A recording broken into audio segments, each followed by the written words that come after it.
"You're an embarrassment to be seen with," she whispered. So I quietly walked out. Now she's crying at my door and I just don't care. Hey viewers, before we move on to the video, please make sure to subscribe to the channel and hit the like button if you want to see more stories like this. Thanks. I thought we were building something. For 5 years, it felt like Sarah and I were a team. Two people on the same page, moving at the same pace. My life was simple, but I liked it. I was an IT guy, a network administrator. The work was stable, the pay was good, and it afforded us a comfortable 2-bedroom apartment, a decent car, and a life free of financial stress. On the weekends, I'd build computers or lose myself in a video game. Or my favorite part, I'd cook. I loved making her dinner, something elaborate and comforting. My lasagna was a whole thing. She used to say it was the best part of her week. We had our quiet routine, our inside jokes, our comfortable silences. I was content, I was happy, I was convinced she was too. Then the changes started. They weren't sudden, more like a slow, unsettling erosion. It began when she reconnected with an old college friend.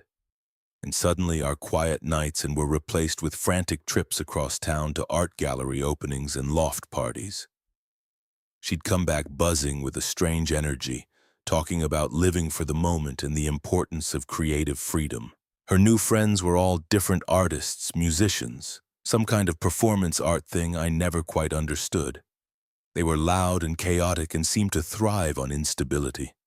Sarah began to look at my life, our life, with a kind of condescending pity. My hobbies were boring, my job was just a job, my comfort was stagnation. "Ben, you're just so comfortable," she said one night, the word dripping with disgust. "Don't you ever want more than this?" I didn't know how to answer. What was more debt, more social anxiety? I told her that I was happy, that our life was more than enough for me. She just sighed and looked at her phone, scrolling through photos of her new exciting life. The breaking point came at a birthday party for one of her new friends. The place was a repurposed warehouse, all exposed brick and bad lighting. It was loud and packed, and I felt completely out of place. Sarah was in her element, flitting around, laughing a little too loudly. I stood by the beer coolers, trying to make polite conversation with a guy who was wearing a scarf indoors and kept talking about his project. I saw Sarah heading my way, a determined look on her face. I smiled, thinking she was coming to check on me, but her expression was cold. She grabbed my arm and pulled me into a narrow, empty hallway. "What's wrong?" I asked, confused. She leaned in close, her voice a tense whisper that was almost more cutting than a shout. "I can't believe you're standing here like that. It's so awkward. You're just standing there not talking to anyone. You're smiling at people like an idiot. This is so embarrassing." I felt my smile slide off my face. "I'm just trying to take it all in, Sarah. It's a lot." "No, you're not getting it," she hissed. "You don't fit in. You're not cool. Look around, Ben. This is a real party with real people. This isn't one of your weird little computer geek gatherings." Her eyes were filled with contempt. She looked at me like I was a stranger and inconvenience. Then she delivered the line that hit me harder than anything she had ever said. "You're an embarrassment to be seen with." The air felt thin. My heart hammered against my ribs. I had no idea what to say. I just stared at her, the words echoing in my head. An embarrassment to her. After 5 years, I was just a liability to her new image. She didn't wait for my response.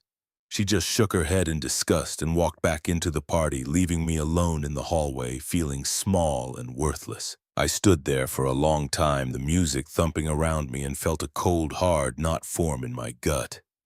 I knew with a dreadful certainty that something had ended long before that night. My stomach was in knots the entire ride home from the party. Sarah was quiet, staring out the window, and I knew better than to try to talk to her. The silence wasn't comfortable anymore. It was a heavy, suffocating thing. When we got to the apartment, she went straight to our bedroom and shut the door without a word. I stayed in the living room, listening to the muffled sounds of her moving things around. The next morning, she was gone when I woke up. A text message sat on my phone, went to clear my head. "We need to talk tonight." I spent the day and the days at work replaying the night before. An embarrassment to be seen with. The words had created a chasm between us that felt too wide to ever cross. When I got home, she was there. The apartment looked different. Some of her art prints were gone from the wall. The throw blanket she liked wasn't on the couch, and a few of her boxes from the closet were missing. She was sitting at the kitchen table nursing a cup of tea, looking annoyingly serene. I dropped my keys on the counter. "So you wanted to talk?" She took a slow sip of her tea, her gaze never meeting mine. "Yeah, Ben, I've been doing a lot of thinking, and I don't think we're right for each other anymore." I felt a cold wave wash over me, but I didn't let it show. "Okay, what do you mean?" She finally looked up, her expression a mix of condescension and self-righteousness. "Look, I love you, I do, but we're on different paths. You're happy with this life, this predictability. That's fine for you, but it's not for me. I need passion. I need to be challenged. I need to feel like I'm growing." I took a deep breath, trying to process her twisted logic. "And I don't challenge you. What about the last 5 years? That was then. This is now," she said, dismissively waving a hand. "I've changed. My priorities have changed. I've met people who understand me. Leo, he just gets it. He's an artist. He doesn't just exist, he lives. He doesn't want to come home and make lasagna every night and watch some sci-fi show on the couch. He wants to experience things." The quiet dignity I'd maintained so far was starting to crack. "So you're leaving me for him?" I asked, my voice flat. She scoffed as if the question was beneath her. "It's not that simple. I'm not leaving you for him. I'm leaving for me. My love for you faded a long time ago. It's not fair to either of us for me to stay here and just go through the motions. You'll find someone else who's content with this life, Ben. It's for the best." I just stood there staring at the woman who was my entire world just a few months ago. She wasn't just breaking up with me. She was passing a final judgment on who I was. I was predictable, boring, and not living. And she, with her real life and passion, was moving on to bigger and better things. It was the most calmly cruel breakup I could have ever imagined. It was final, dismissive, and entirely without regret. I felt a strange sense of clarity hit me. There was no point in arguing with this person. The Sarah I knew was gone. She was smug, entitled, and convinced she was doing the right thing. There was nothing left to say. I simply walked over to the coat closet and grabbed my duffel bag. "Okay," I said, my voice steady. "If that's what you want, then I understand." I started filling the bag with some of my clothes, a few books, and my laptop. She watched me, a flicker of surprise in her eyes. I guess she was expecting me to beg, to get angry, to fight. I didn't. I just quietly and calmly began to detach. I left that apartment with a duffel bag, a half-empty tank of gas, and a heart that felt hollowed out. I didn't get angry, I didn't beg, I didn't even yell. There was no point. You can't argue with someone who has convinced themselves that their self-serving cruelty is actually a heroic act of personal growth. I drove until I ran out of road, eventually pulling into the driveway of my brother Mark's place. He was surprised to see me, but when I walked inside and told him, Sarah left me, he just put an arm around my shoulder. "You're a good man, Ben. Her loss," he said. He didn't ask for details, didn't pry. He just let me be. He gave me a couch to crash on and, more importantly, space. I went completely dark. I blocked Sarah's number. I blocked her on every social media platform. I even logged out of all my accounts, disappearing from her digital world just as I had from her physical one. The silence that followed was both suffocating and freeing. The first few weeks were tough. I spent my nights in a state of quiet numbness. I'd lie on Mark's couch, staring at the ceiling, replaying her words in my head. Predictable, boring, and embarrassment. The betrayal wasn't just that she cheated. It was that she had so utterly devalued the person I was. I had given her my loyalty, my quiet stability, my comfort, and she had thrown it all away with a smug smile. The person she had been with for 5 years was, in her eyes, just a stepping stone to a better life.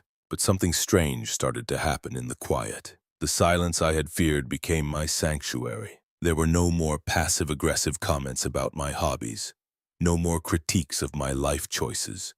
The constant pressure to be someone I wasn't, to be creative, to be spontaneous, to be cool was gone. I started to rediscover the simple joys of my own company. I found a small one-bedroom apartment near my office. It was a little place just a few blocks from a decent coffee shop and a small park. It felt like my space, a place I built just for me. The first thing I did was buy a new sofa. It was the same boring gray color, and I loved it. I set up my PC in the corner, a project I hadn't worked on in months. I started cooking again just for myself. I made my famous lasagna, eating the whole pan over 3 nights. It didn't taste the same without her there to share it. But for the first time in a long time, I felt like I was doing something for myself again. I wasn't just existing. I was rebuilding piece by piece. Months turned into a year, and my world shrank to a comfortable size. My new apartment was my sanctuary. My evenings were mine, and I filled them with PC builds, new video games, and cooking classes I signed up for at the local community college. I had started running in the park and was in the best shape of my life. I was still a quiet guy, still a bit of a homebody, but the internal voice that had so recently called me boring was gone. I was just been happy and at peace. And then the outside world started to bleed back in. I hadn't talked to any of our old mutual friends in ages. I hadn't wanted to. But one afternoon, a guy I used to grab lunch with, a mutual friend named Chris, texted me out of the blue. "Hey man, I know you and Sarah had a rough split, but I heard some crazy stuff about Leo." I didn't respond. I didn't want the drama, but Chris kept texting. He didn't know I had her blocked. Dude, he's a total fraud. He wasn't a real artist, just a trust fund kid who bought a bunch of fancy art supplies and convinced people he was a genius. He never even sold a painting. He just had his parents pay for everything. He got in a huge fight with Sarah and just left. Took off in the middle of the night and ghosted her. A few days later, another friend, Lisa, called. I answered, curious. "Ben, I just want to apologize," she said, her voice tight. "I know I never reached out to you after you guys broke up, but Sarah was. She was just telling everyone her side of things, and I didn't know the truth. She's a mess. She lost the apartment with Leo, and she's broke. She burned so many bridges with that group of friends, and now she's isolated. She's calling everyone and their mother, begging for money and a place to stay." I listened, but I didn't offer a single word of sympathy. I didn't say, "That's awful," or "I'm sorry to hear that." It just wasn't awful. I felt nothing. The smug, self-righteous woman who had judged my life and cast me aside was now facing the consequences of her choices. It wasn't my problem. Then the attempts to contact me began. I didn't even see the first few texts. "Sarah, Ben, please, I know you're mad. I need to talk to you." "Sarah, please answer. I'm really struggling." "Sarah, it was a mistake. Leo was a terrible person. You were right." She started calling from different numbers, but I recognized the cadence of her rings and just let them go to voicemail. Her desperation was a bitter, pathetic thing. She even used our old friends to get to me. Chris texted me again, sounding exhausted. "Dude, she's losing it. She says she's sorry. She wants you back." I just sent a one-word reply. "No." Her final attempt was the one that truly showed her colors. She showed up at my new apartment. I opened the door and found her standing there, a ghost of the person she once was. Her hair was a mess, her clothes were wrinkled, and her eyes were red and tired. The smug smile was gone, replaced with a panicked, desperate expression. She pushed past me into my apartment and looked around with a mix of surprise and confusion. The space was small, but it was clean, cozy, and distinctly mine. My gaming rig was humming in the corner. A book was open on my coffee table. The air smelled like garlic and roasted chicken from the dinner I had just cooked. "Ben, I'm so glad you're home. I've been trying to get a hold of you for weeks. I made a huge mistake. I never should have left you," she began, the words spilling out in a panicked rush. "Leo was a monster. He just used me. He never loved me. He was nothing like you." I closed the door behind her, the lock clicking into place with a definitive finality. My voice was calm and steady, devoid of all emotion. "Sarah, why are you here?" "I'm here because I want us to fix this," she pleaded, her voice rising. "I'm here to say I'm sorry. I miss you. I miss our life together. I miss the way you took care of me." A flicker of anger crossed her face when I didn't respond with sympathy. The mask was starting to crack. "Why are you being so cold? It was his fault." "He manipulated me," she cried. "Why can't you just forgive me? Don't you care that I'm hurting?" This was it, the moment I had to put a definitive end to it all. I looked at her and all I felt was emptiness. The person standing in front of me was a stranger, someone with no place in my world anymore. "Sarah, I don't care about what happened to you and Leo. It has nothing to do with me," I said, my voice as flat as a tabletop. "Your life, your mistakes, your karma, it's all your own. It's not my responsibility. I'm not that guy anymore. I don't need to be your safe place after you decide your life is a mess. I've moved on. She took a step toward me, tears streaming down her face. But you were an embarrassment. I said awful things. You were supposed to be there for me. You're supposed to be my other half. My final response was not cruel, not mocking, just a statement of fact. It was a mirror reflecting back the truth she couldn't accept. You're right, I said, looking her dead in the eye. I was an embarrassment to be seen with, and you were someone who said she wanted more than my predictable, boring life. You got what you wanted.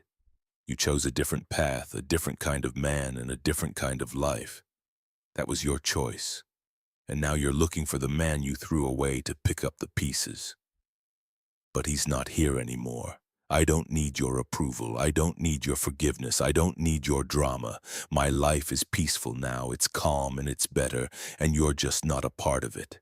I walked over to the front door and opened it, a final gesture of dismissal. The cold indifference of my face was the last thing she saw. This conversation is over. I wish you the best. And then I closed the door, shutting her out of my life, my apartment, and my heart for good. The silence in the room was absolute, and for the first time since she left, I felt completely and utterly free. Thanks for watching. Make sure to subscribe to the channel and hit the like button. What do you think about this story? Share it in the comments.